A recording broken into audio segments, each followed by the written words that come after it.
Pertemuan Presiden Joko Widodo dengan Ketua Umum Partai Nasdem di Istana Negara Minggu malam mengundang beragam spekulasi.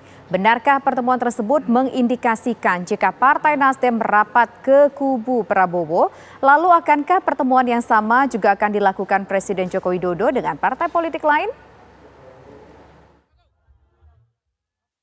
Pertemuan Ketua Umum Partai Nasdem Surya Paloh dengan Presiden Joko Widodo di Istana Negara Jakarta pada Minggu malam menyisakan tanda tanya. Belum diketahui secara pasti isi pertemuan tersebut karena berlangsung tertutup. Bahkan siapa yang berinisiatif terlebih dahulu melakukan pertemuan masih menjadi pertanyaan. Pihak istana mengklaim Surya Paloh lah yang meminta pertemuan dengan Jokowi. Sementara pihak Partai Nasdem menegaskan bahwa pertemuan tersebut inisiatif undangan dari Presiden Jokowi. Benarkah pertemuan tersebut mengindikasikan jika Partai Nasdem merapat ke kubu Prabowo?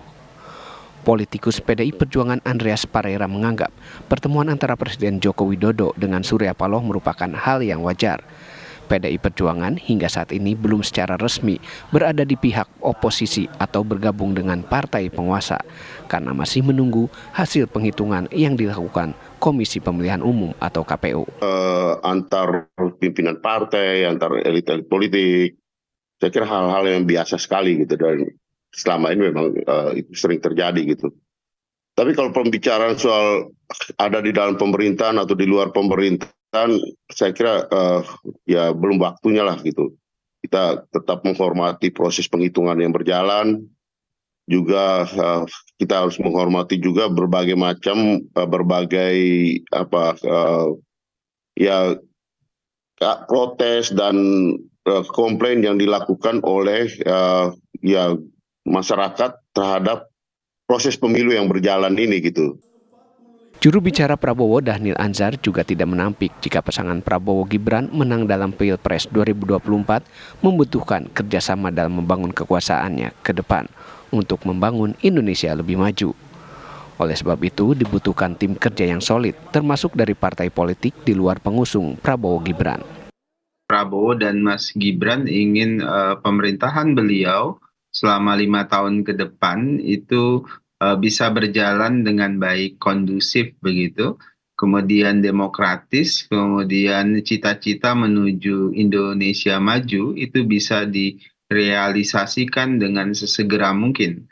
Nah, oleh sebab itulah kita butuh tim kerja. Kalau istilah Pak Prabowo itu beliau ingin menempatkan putra-putra terbaik di dalam pemerintahan.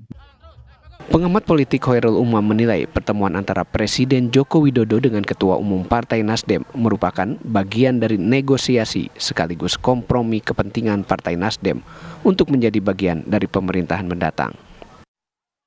Beberapa statement yang disampaikan oleh Pak Surya Paloh termasuk oleh Mas Anies, tampaknya memang ini adalah bagian dari skema negosiasi sekaligus juga kompromi kepentingan untuk menjadi bridging bagi misalnya Nasdem untuk menjadi bagian dari pemerintahan mendatang. Dan situasinya ada simbiosis mutualisme, karena bagaimanapun juga Pak Prabowo dengan Partai Gerindra ternyata praktis tidak ada kutel efek sama sekali. Lalu apakah pertemuan antara Presiden Joko Widodo dengan Surya Paloh tersebut sebagai sebuah awalan partai politik untuk merapat ke pemerintahan mendatang? Mengingat baik pemerintah maupun partai politik akan saling membutuhkan. Pengamat politik Khairul Umam juga menilai hampir semua parpol menengah ke bawah tidak akan kuat untuk lama-lama berpuasa dari kekuasaan. Untuk itu tidak menutup kemungkinan partai politik seperti PKB, PKS, P3 untuk bergabung masuk ke koalisi partai pendukung penguasa. Dari Jakarta, tim TV One mengabarkan.